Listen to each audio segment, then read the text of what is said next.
review on video.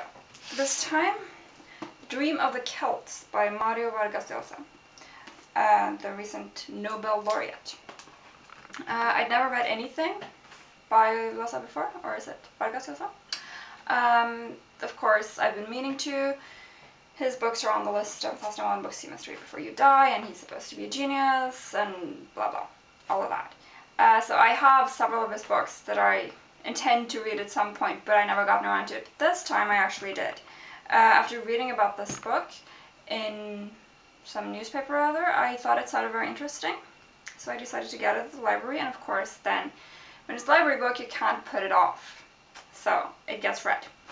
I was interested in this book because it's a historical novel about a real person, the Irishman Roger Casement, who was actually an incredibly significant person in the early years of the 20th century, around the turn of the century. To the extent that it's astonishing that so few people have heard about him. You should read up on him, what he did and how well known he was, because he really almost changed the world. He was an incredible person. I'm interested in him because I've read books about the Congo under King Leopold, and obviously Casement's name tends to pop up there. I recommend reading up on that too. It's horrifying, but it's very interesting. And I have been thinking that I should read a biography about Casement, but when this came along, which is, it is a biography, but it's fictionalized, in the sense that the facts are true, like all the traveling that he did, the places he went, and things that he did there that are a matter of public record, reports that he wrote for Parliament in London, for instance. Those things are correct, but there's also quite a lot about his personal thoughts and his feelings on his travels, and about his childhood, about things that he sees and people that he meets, and obviously that is complete fiction on the part of the author, since we can't know that now. The man died in, I think it was 1917, so obviously that's taken out of thin air, basically. I think that's something that's very difficult to do. I think it's very challenging, should be challenging for anyone, because you need to fit it with what is already known and make it believable. And that's something that far from everyone manages. I've read some doozies where people have taken characters from the real world and placed them in a fictional context, but had them act in ways that they never would have, so that the suspension of disbelief is totally disrupted. You can't buy it because it just has no credibility. But I think Mario Vargas Llosa does a wonderful job in this book.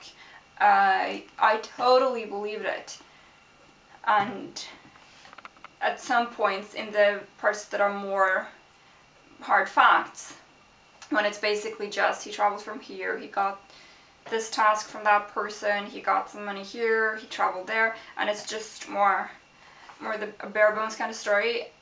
I really felt like I was reading a biography, because there's a lot of facts, a lot of info, a lot of names. He met a lot of people, to the point that it almost gets a little hard to keep track of everything, but it never gets boring, because he writes very well, and I think it's mostly translated well. There are some errors in the translation. This is a Norwegian translation by Kari and Kjell Risvik, who translate a lot in this country, and they've mostly done a good job, but there are some things that really annoy me, because it's like they translated it but not read it through. There's one part where first they say that he was 9 years old when something happened, and then 5 years later, blah blah blah, now at 12, blah blah blah, you know, like, it doesn't add up. It's something that you spot at a glance, and it looks like they've just written it and no one's gone back to check it. And that's the kind of thing that I mentioned in these reviews before. If the author, or in this case the publisher, can't be bothered to work the book through properly, like read it through, or check all their facts or whatever, then why should I as the reader bother to care?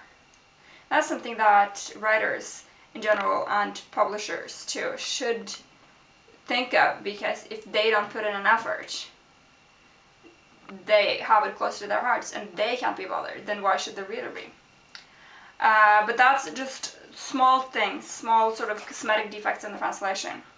I don't read Spanish well enough to read it in the original, so I chose a Norwegian translation because that was what was most easily available. If you're interested in history, both of the British Isles, of Africa, and of South America, and partly Europe, Western Europe, around the turn of the previous century, late 19th, early 20th century, and you're interested in Ireland, then I definitely think you should read this book, because it's very educational in the sense that you learn a lot. You get a real glimpse into what the situation was like politically, socially, and almost materially, because he travels to places that, just the time it takes him to travel to them, and the way these towns and small places are in South America and Africa, it really, he brought it to life very well. I think Roger Casement came to life like this was an autobiography. Seriously, this is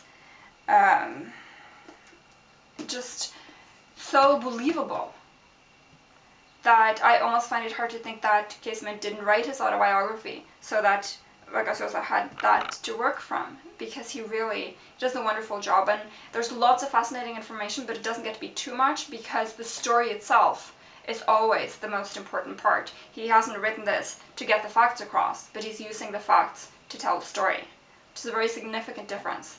I will definitely be reading more by this author now. This is The Dream of the Celt, and I have several other books on my list of things to read. I might review them too eventually. Very gifted writer, very powerful imagination, obviously. And again, you should also read other books about the Congo and about Roger Casement. I'm sure there are books available.